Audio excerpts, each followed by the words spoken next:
सुनंदास kitchen चॅनलवर आपले सर्वांचे स्वागत आहे। तर आपल्या चॅनलवर आज आपण मटार पनीर रेसिपी दाखवणार आहोत। तर सुरुवातीला प्रथम मी पनीर फ्राय करून घेणार आहे। कढईमध्ये मी 250 ग्रॅम पनीर घेतले होते। 250 ग्रॅम पनीर घेतलेले आहेत आपण इथे। तर हे मस्त असे फ्राय करून घेणार आहे अगोदर। तर मी पनीरचे असे बारीक बारीक काप करून घेतलेले आहेत चौकोनी आकाराचे।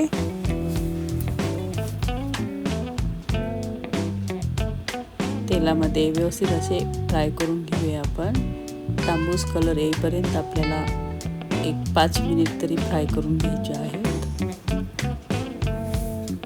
सुरुवातीला पाणी सुटल्यासारखं वाटतं, नंतर मग ते तेलामध्ये व्यवस्थित फ्राय होतं।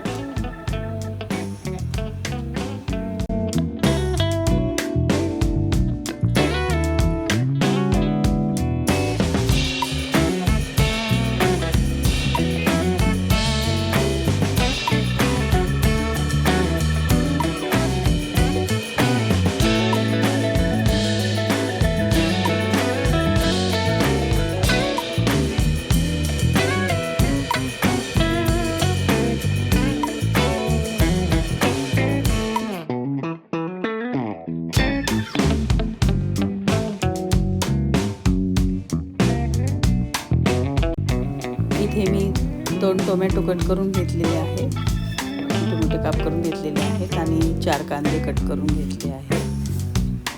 त्याला 4 कांदे आणि 2 टोमॅटो लागले आहेत। इथे छान असा कलर यायला लागलेला आहे, तांबूस कलर यायला लागलेला आहे। कलरला सुंदर असे फ्राय होत आहे।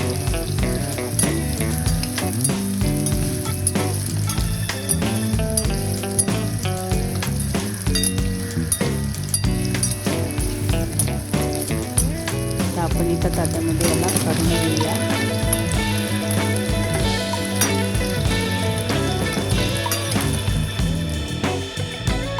नंतर आपल्याला कांदा आणि टोमॅटो ही असेच मंद गॅसवर फ्राय करून घ्यायचे आहे। हलकसं असं फ्राय करायचं आहे।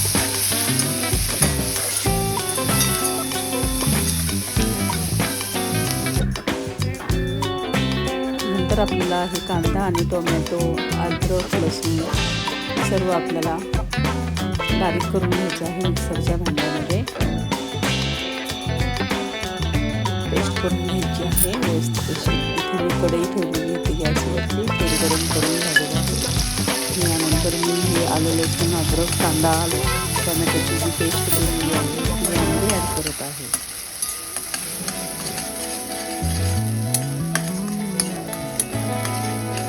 5 ते 7 मिनिट आपल्याला हा मसाला व्यवस्थित असा तेल सुटेपर्यंत छान असा परतून घ्यायचा आहे। यानंतर आपल्याला पुढची प्रोसेस करायची आहे। मी मटार घेतले 200 ग्रॅम। इथे आपला मसाला परतत आला आहे, आता परतला गेलेला आहे व्यवस्थित असा। तर आपल्याला इथे मसाले ॲड करायचे आहेत। पनीर मसाला 1 टीस्पून घेतला होता। काश्मीर मिरची पावडर 1/2 टीस्पून घेतलेली आहे।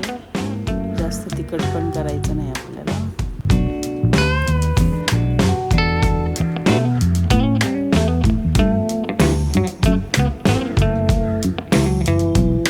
थोडंसं पाणी मी मिक्सरचं भांडं ते हिसवून घेणार आहे।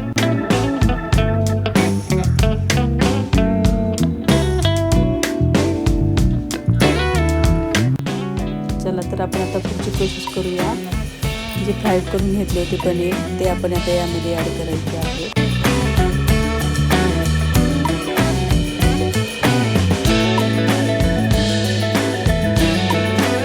आणि यानंतर मी हे मटार थोडेसे वाफवून घेतले होते पाण्यामध्ये। तर यामध्ये हे मटार मी ॲड केलेले आहे।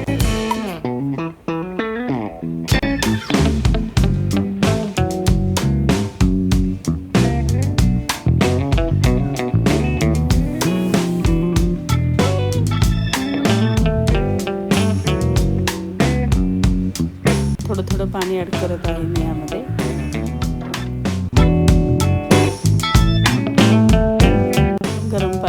करायचं आहे यामध्ये.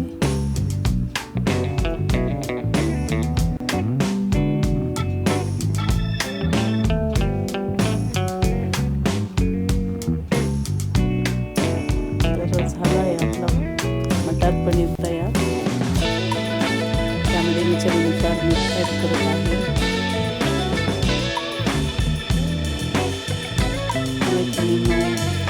तयार झालेली आहे. कुस्करून यावरती अशी पसरवून टाकून